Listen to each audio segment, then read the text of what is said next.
Hello, I'm Andrea Waltz of Go for No, and I have with me today Carl Ingalls, and I'm with High Probability Selling.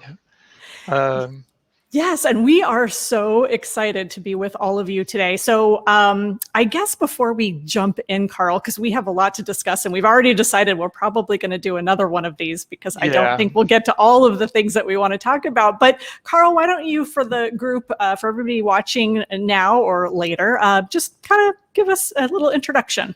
okay. High Probability Selling.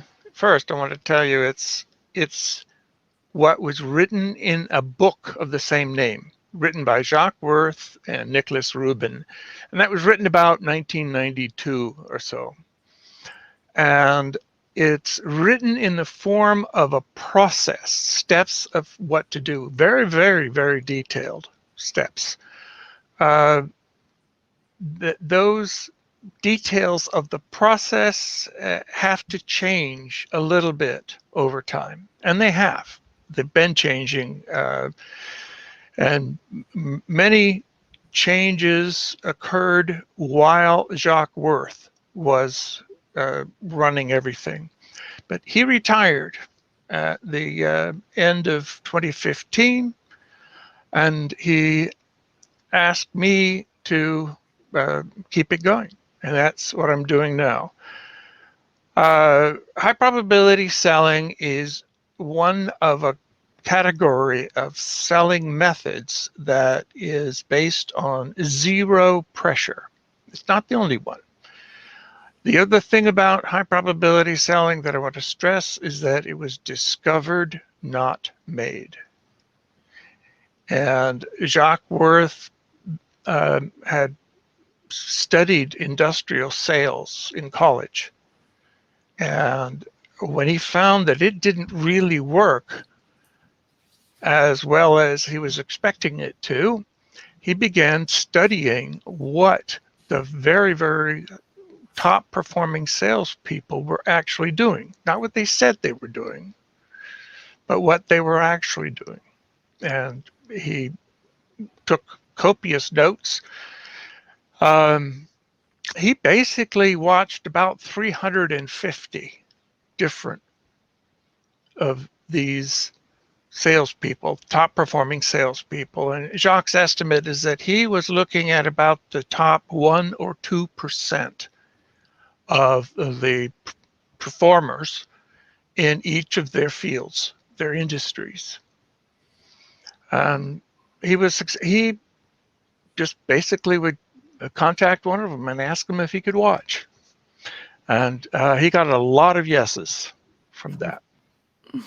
And so what he discovered is that what they were doing was not what they thought they were doing, and it certainly wasn't what he had been taught. And that's when he initially used this in his own sales, very, very successfully. He also, at one part of his career, he was what they called a turnaround expert. And that's for privately owned companies that are in trouble, and the bank says, you better get somebody. And they give him a list of names, and Jacques is on that list. So the primary thing he did to turn those companies around is he changed the way they sold. And eventually he started, he wrote the book, and then he started training people as just the company, High Probability Selling, whose only real job was teach companies and people. And so that's how High Prob started, and I've abbreviated as High Prob because it fits on the name here under my face. Right. But some people call it High Prob, and but anyway. So tell me about Go for No.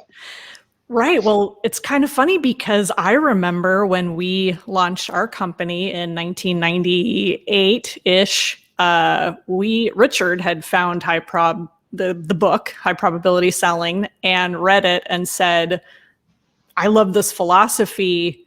This philosophy reminded us a lot of the principles in Go for No, which I know we'll talk about. Go for No is not so much a step-by-step methodology or scripting. It really is a mindset, and it's a mindset that no is a perfectly acceptable answer. Sometimes people get confused and they think that we're telling people to expect a no, or to do a bad job, or to sabotage. And obviously that would be silly. That would be ridiculous. But what we encourage salespeople to do, and really anyone in any business, in any industry, in any phase of life, is just to have the courage to ask and to accept that no as part of the process. And the thing that resonated with us with high probability is, and you said it, that idea of zero pressure, where we want no to be, it's not about go for yes, which is I will do whatever I have to do to beat and badger and manipulate you into saying yes, and then end up with, a bad outcome for everyone involved, right?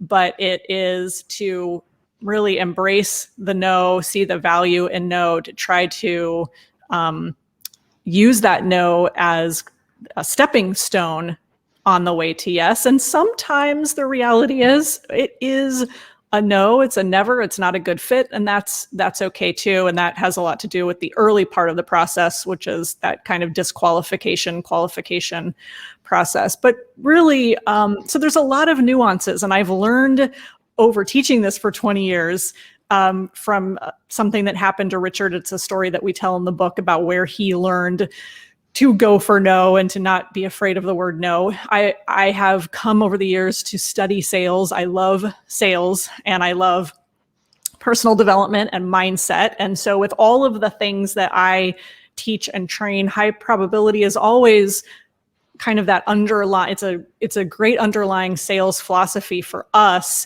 And we never go into a company and say, remove your current sales process, insert ours. Our, I guess you'd call it methodology, is just, can you integrate Go for No into what people are currently doing so that the no's don't become this deflating, debilitating thing. And it's also, let's face it, it's an obstacle. It's the elephant in the room oftentimes for salespeople, where they don't raise their hand and say, I have a problem with rejection. I don't like hearing the word no. They don't admit that. Sales leaders don't necessarily encourage that. They just look at a number, and they don't want to talk about, anything to do with people's anxiety or, baggage that they might bring. And the interesting thing too, that about Go for No related to that, is just looking at kind of that psychology and being aware of it. And sometimes just that awareness has the ability to really impact people. So we actually, Carl, I feel like, and then we can get into our discussion, have our philosophies, our sales strategies there's some that I think are diametrically opposed, right? There's some, these are very synergistic, and they have some similarities and they have some differences, as opposed to being two sales philosophies where, we are not battling, where we're on opposite sides, nose to nose. We're kind of on the same side, looking at the same problem and maybe dealing with different issues of the sales process in a slightly different way. So I guess with that as and there's so much more, like you said, I could go talk about Go for No for hours, right? In every nuance. So that's the very top line, kind of high level, explanation. Mm-hmm. But so I'm going to throw it back to you and say, what do you feel like after hearing that, that you feel like a Go for No is similar to high probability? And I know you're in our Go for No community too, and have been for a while, so you understand Go for No very well as well. Yeah, the similarities, I think you nailed it when you're talking about the mindset. I think we are extremely closely aligned on that. one of the differences that I'm hearing from what you're saying is that you're less focused on process. And one of the consequences of that, I get the feeling anyway, that one of the consequences of that is it is easier for people to approach go for no than high probability selling. Because and also the way that Jacques taught it is a little different than the way I taught it. Mm. One of the things that Jacques pushed very, very strongly is the whole idea of disqualification. Yes. And I think that if you start with the mindset, you'll be more comfortable with the disqualifying. Mm-hmm. So one of the things that I'm teaching now is focus on the discovery part, the finding out. Don't worry about whether you're going to disqualify or not.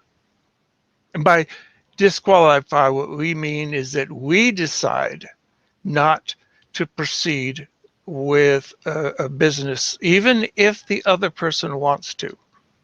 There are times we'll look at that and say that, this isn't likely to happen, or the overall outcome doesn't look that good. I mean, like for instance, in my case, I don't want to take on somebody as a student unless I think they've got a really good chance of being successful with this. It's just, it's not the kind of work I want to do. Mm. Yeah, that's interesting. Well, you're right about the process, and I think it's probably one of the big challenges with Go for No is that when you learn it, you have to figure out, and this is one of the things that I've been working on over the years, is you have to figure out where in the process do I apply it. So right. So we don't give people like, here's the process. Start one with a phone call. First, ask these kinds of questions. When you get this kind of answer, move on to the next, right? And so I think that's it's a detriment. There's a positive and negative, right? The positive, right? The positive is that a lot of people have their process, and so they just can fold it in and say, oh, okay, so this is the kind of mindset I need to have. I should not fear hearing a no. How do I take it? And how do I then, what question can I ask? First of all, just having the mindset of this is not the end. Just having the mindset of no can be the beginning of a conversation. It doesn't have to mean it's the end. And then, but if you do have, if you're struggling with process though, we're not the process people. So we're not going to be able to give you that process. And I think a lot of people do struggle with that process. I think people need to have those steps. And so one of the things that we've talked about lately over the last couple of years is to find the go for no moments. Again, this is self-directed, so it's not something that we hand people, but it's find those go for no moments in your business where you do need to ask that first question. So oftentimes it really just begins with a disqualification type question. It's just the question is, right. It doesn't necessarily mean you have to decide in advance that you're going to disqualify if you don't get the right answer. Gotcha. That's what makes people stop asking the question. That's interesting. Expand on that. Why do you say that?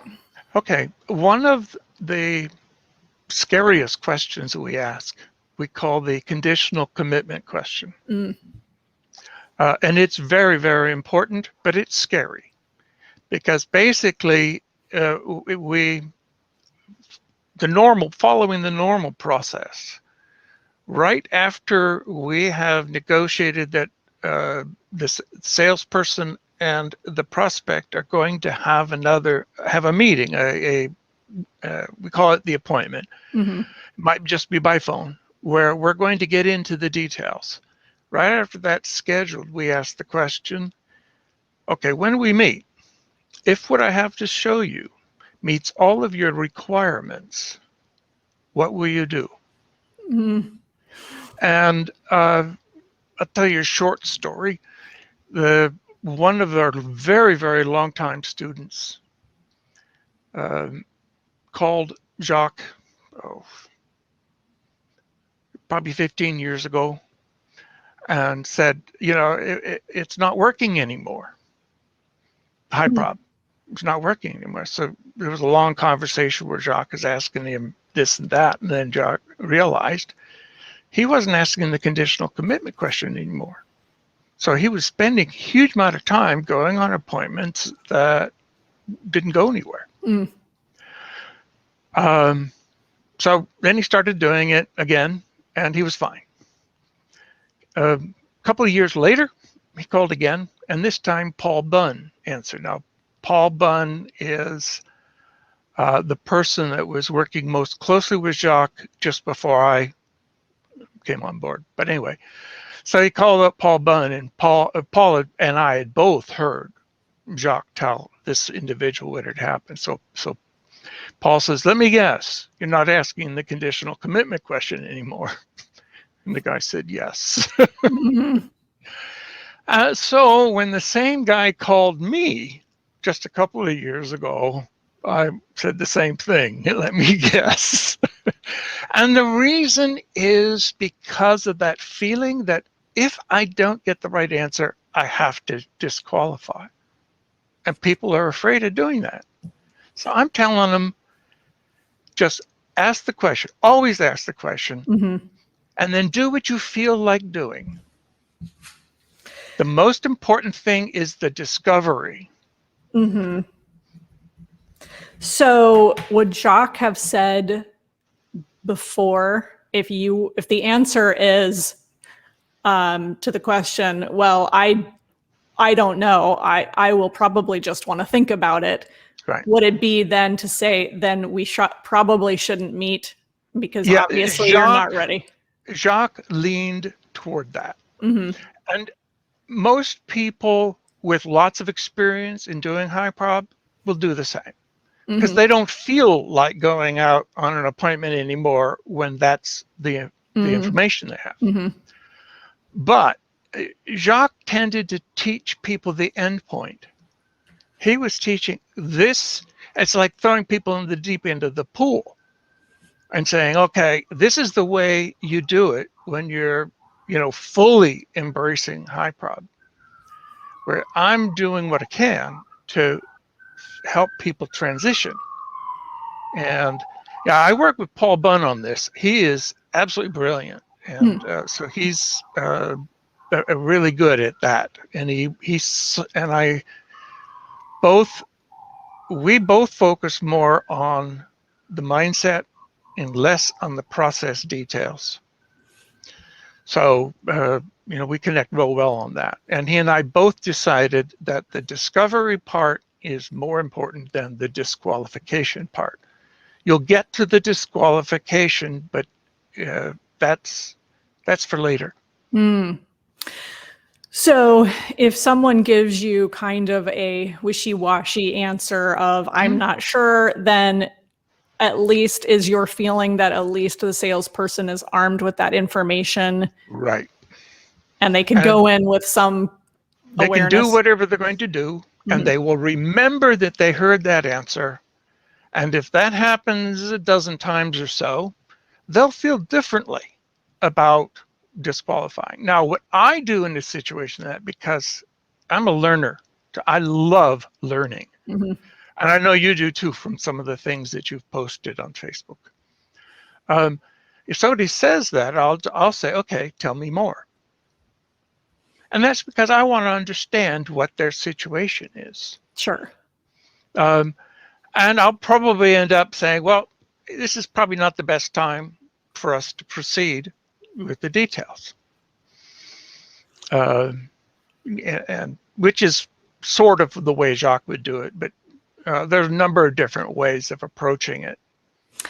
Well, and this is a little bit off, a little detour, but not much. I remember that the word that Jacques always would use, and this was in the book, was the word trust. Right. And that how you show up for your prospects, that every stage of the process is designed to create trust. And so that people that, I will disagree with that, but okay, so yeah, I go mean, ahead. what I liked about it was I feel like that if you're straight with people of, if you, people expect to be sold by a salesperson. They're always Right. ready and they're always defensive. And so they are always hedging and they're always, and our friend Ron Martin, who's a sales trainer in Hawaii, always says buyers are liars, right? And the reason for that is they've been forced to, they've been conditioned to lie. I mean, you can take somebody who's in the market, has a need, wants it, everything, and they will still lie about their motives. They just want to get rid of that salesperson. Right. They just want to, yeah. And so I feel like when you say, okay, well, if, that kind of that conditional question and the answer isn't, and maybe it doesn't have to be the most, jumping up and down, yes, I will buy from you, I will hand you my credit card, but I'm open. Well, two things pop into my mind. One is you can be prepared for, obviously there's an objection that you need to uncover, but also when you pull back, doesn't that create some level of trust where the person says, wow, this salesperson's different because I'm used to them falling all over me and doing whatever I want? Yeah. Yeah. Well, first I'm going to go back to the trust question. Okay.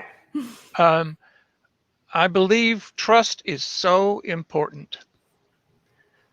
Too important to try to create any synthetic version of it. So, and yes, that's what other salespeople do. They are trying to create trust. So everything that we have is designed to not create mistrust rather than to create trust. In other words, we are removing the things that often cause people to not trust you. And one of the things that will really get somebody to not trust you is if you try to make them trust you. Okay. So, that's something that I focus on as part of the mindset. Is, in fact, there's one of the chapters in the book. It's called Establishing a Relationship. I hate that title because we're not trying to create a relationship. I mean, we want a relationship to occur naturally, not by something that we are shaping. I mean, there are so many techniques out there that salespeople use, all sorts of stuff like creating a Me Too kind of a thing, that we avoid all of that. So we are, as a general rule of thumb, if the other kind of salesperson does it, we don't. Okay. I love it. I find it very interesting. I think that in the kind of go for no world, we talk about trust in being somebody who shows up and follows up and stays persistent. I believe that's a way persistent. that shows trust, and people often need to see you time and time again. We're doing work with a company coming up here, and the prospects they're calling on require a heavy amount of trust. And so they have to show their faces a lot before anything happens, a lot. They have to do a lot of just literally being there and have nothing happen and then come back. And it's just the way it is. Okay, that sounds like they are doing the be there without pressure. Yes. Okay. And that, I believe, is a demonstration of who you are, and doing it consistently and persistently is, I think, makes it easier for somebody to trust. And I think that one aspect of trust is predictability. In other words, the the other person's ability to predict what you're going to do. And there are two parts of predicting what you're going to do. One is trusting in your intentions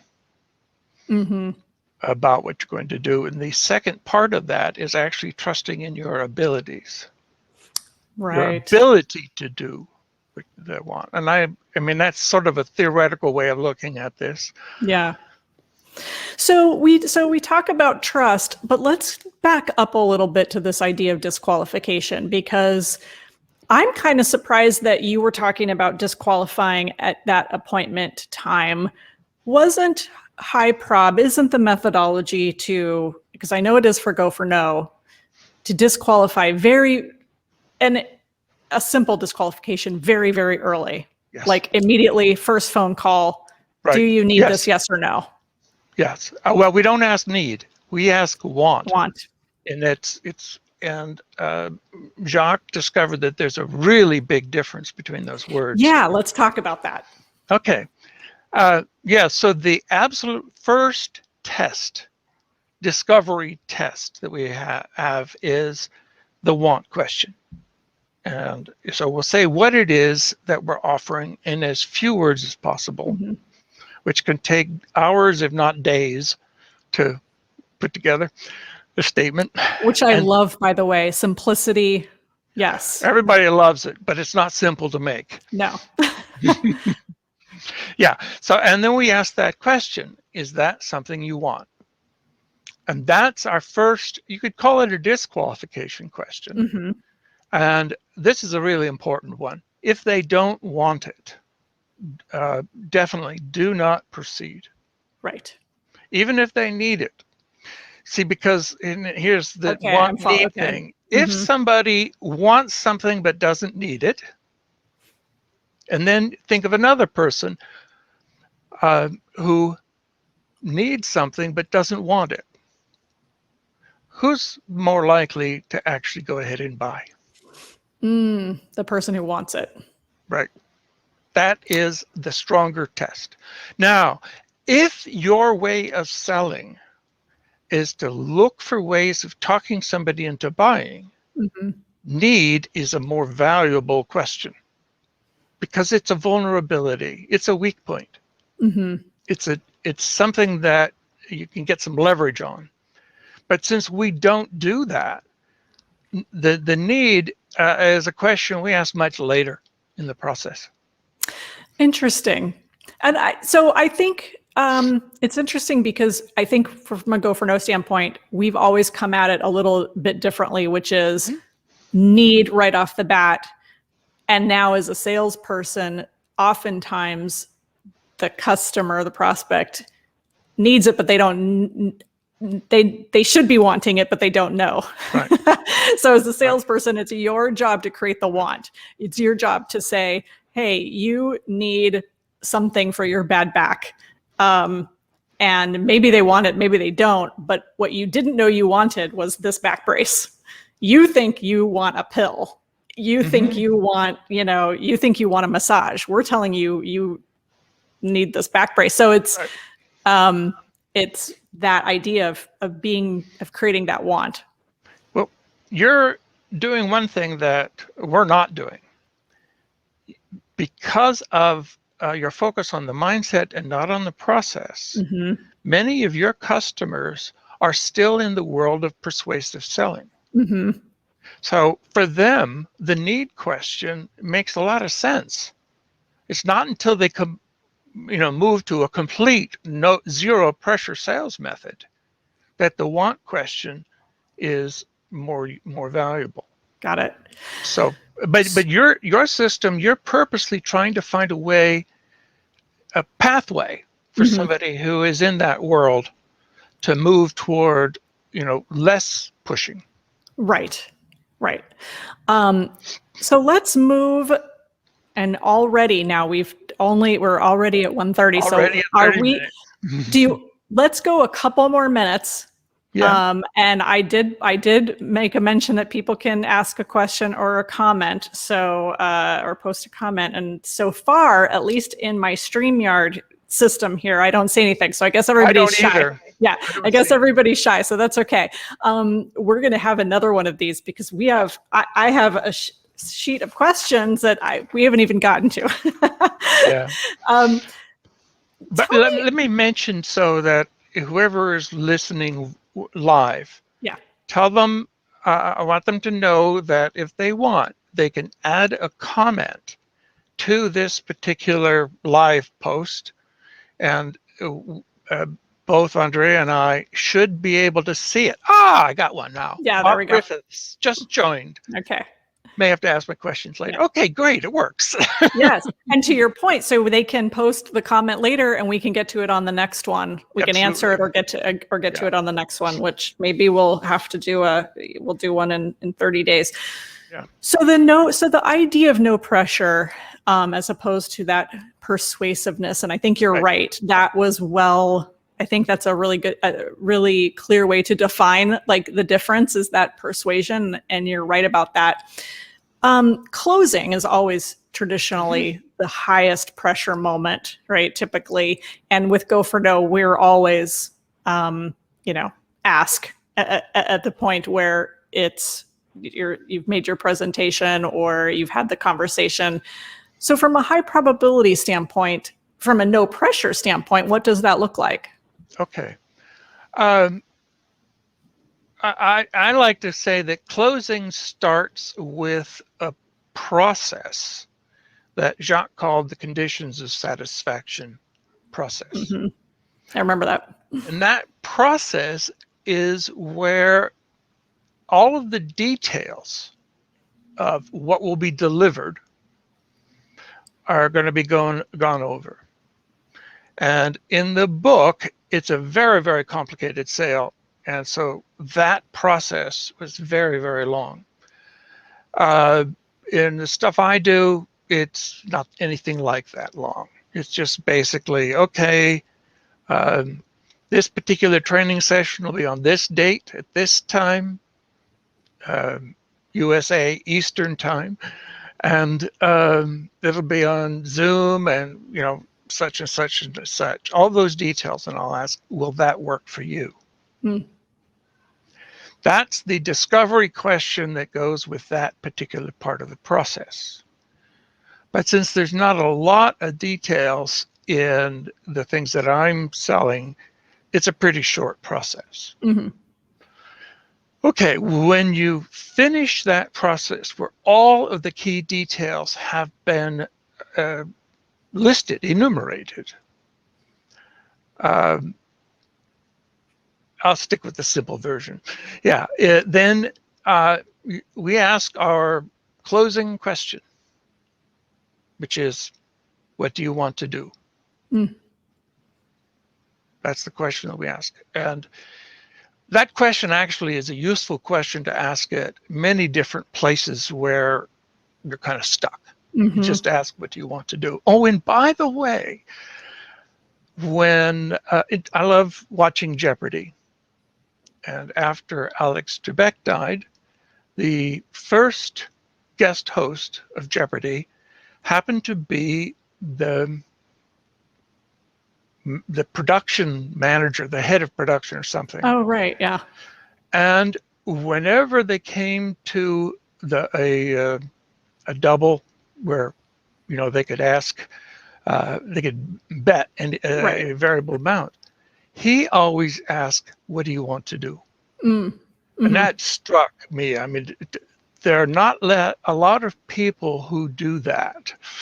So it's a great question. It is a great question. And what I love about it is that it is no pressure. Right. In the moments where would you say that you advise people, if somebody says, what I want to do is wait, I want to think about it, which of course is the most terrifying objection. Everybody always brings that up, right? Do you, in a no pressure world, and in a Go for No world, we always say, yeah, absolutely. But sometimes it's easy to want to go into persuasive sales mode, which is, well, what do we want to, no problem. But what do you want to think about? Because I'm surprised. After everything we've talked about, I'm surprised. So that's kind of the way that we go. How do you handle that one? Yeah. Well, first, I would not say I'm surprised. Okay. I mean, part of what we teach for interacting with the prospect is to make it more about them and less about us. So we would not make any kind of a comment like that. Got it. Okay. Because it is semi-judgmental. And so therefore it's not fully accepting. Got it. And so we really focus on whatever it is that they say or do. The first thing we do is accept it. That's it. So if somebody said that, and it was late in the process like that, I'd kick myself for, I should have picked this up earlier. I probably took a shortcut someplace, but it's not that bad because I love learning. So, to me, at least it's a learning experience. But I would, I might ask if they want to hear from me again. I might, probably wouldn't, but it's occasionally I like to find out things like that. Yes. What Jacques would recommend, based on his experience, is that you just say, "Okay, bye now," and then you call him again. Now he has a preset cycle. Yeah, and today, I mean, I recommend anywhere between 3 and 6 weeks. Now that's for telephone prospecting, which, yes, okay, Bob Griffiths just wrote, he said, if you didn't ask, would you still follow up later? Yeah, we always do. Until somebody says, do not call me again, we always call them back or reach out by some other channel. That is one of the key things in high probability selling. And that's part of why we react to no the way we do, is because we want to preserve our ability to reach out again and again and again. Yes. And that is a huge similarity, which is don't express. And it's funny that I appreciate what you said about I'm surprised, because I love that. But I see what you're saying about how it reflects some judgment. I see it as wow, we've kind of had this experience here and we've bonded and you've caught me off guard, but I'm with you on that. But the lack of, not showing frustration or annoyance or any kind of emotion whatsoever, because yes, and that's what people fear about giving salespeople answers, is that negative reaction or any kind of response. So, and we focus at every stage to not say anything in a judgmental way, in neither positive nor negative. Right. Yes. That's one of the key principles behind the process, is in all communications, no judgments. Just to wrap up, because I love this concept, and then we'll let everybody know how to, for people who are on the Go for No pages, how to check in with you, Carl.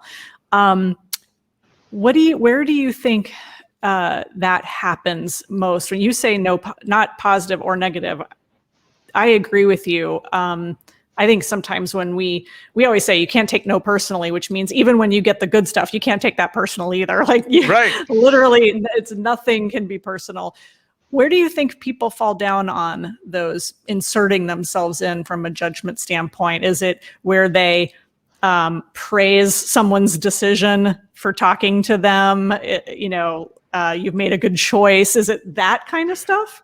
I think that ultimately what drives them the most is the desire to perform and the desire to influence people and impress people. That is, I think that is just ingrained so deep that it is extremely difficult to not behave in a way where you're trying to leave the best impression. And so we talk when we'd probably do better if we were just listening. And you and I both like to talk. Right.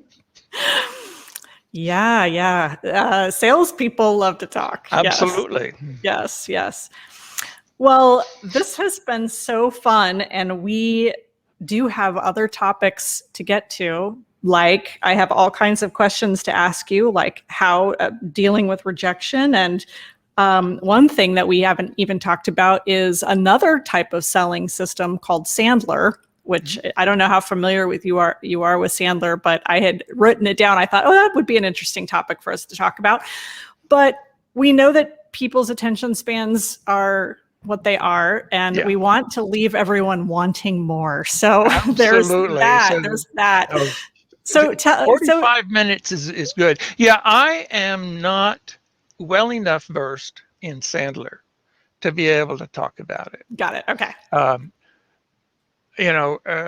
Most of what I know about Sandler is stuff that Jacques talked about. Okay. It's just a big, they use a lot of the similar things to do with being okay with no. Oh, okay. But yeah, they're definitely, they talk about go for the no and all of that. But okay, good to know. But there are plenty of other topics that we need to delve into. So for the people watching, if you're not familiar with Go for No, we're very well branded. So all you have to do is type in Go for No on the interweb and you will find us. And then there we go. High probability selling. I actually posted that in our Facebook page. So Carl, what about you? You were saying before we jumped on that you do classes. So what website should people go to learn more about what you do? There are two websites that are currently separate. One of them is www.high probability selling, where it's completely spelled out, no spaces, no dashes, .blog, B-L-O-G. Now the .com will also work, but it'll redirect to the .blog. And that's one place. There are no pitches there. It's just information, articles, and announcements. The other website is an abbreviated highprobsell.com, and that's 4 letters each: highprobsell.com. And on that website, you'll see across the top there's a menu of 4 items, one of which says training, and that's where you can look up what's happening right now. The training that I've been providing is more or less a la carte. Mm-hmm. So the whole thing is just too big for anybody to commit to. Mm-hmm. I mean, at one time, Jacques would be trying to do that, but he even broke it down into 2 pieces. The first one was prospecting. Mm-hmm. But the prospecting ended up being a 12-week course, 2 or 3 hours each week. And, the last time I did that one, I wasn't very satisfied with that. So there had to be a better way of doing this. Mm-hmm.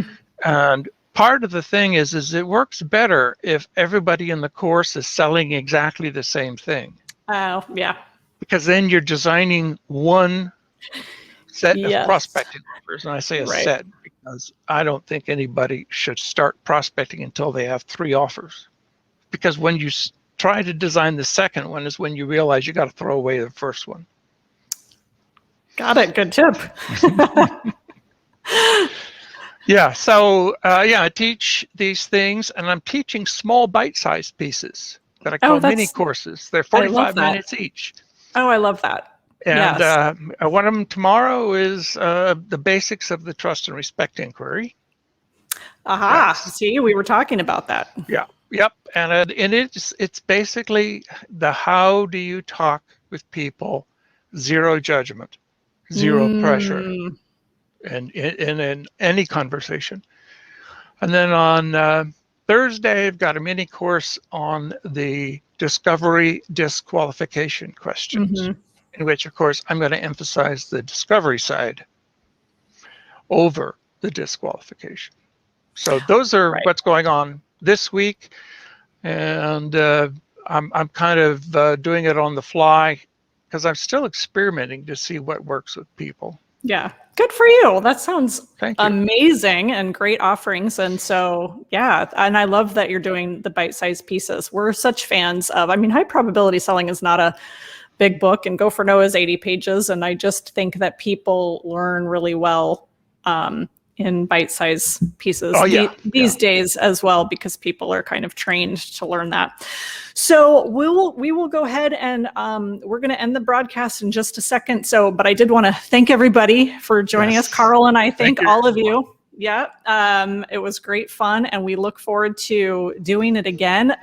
Don't forget to post just a thought or comment or question. We'd love to hear from you, and we will see you next time, everyone. Yep. I'm looking forward to this again.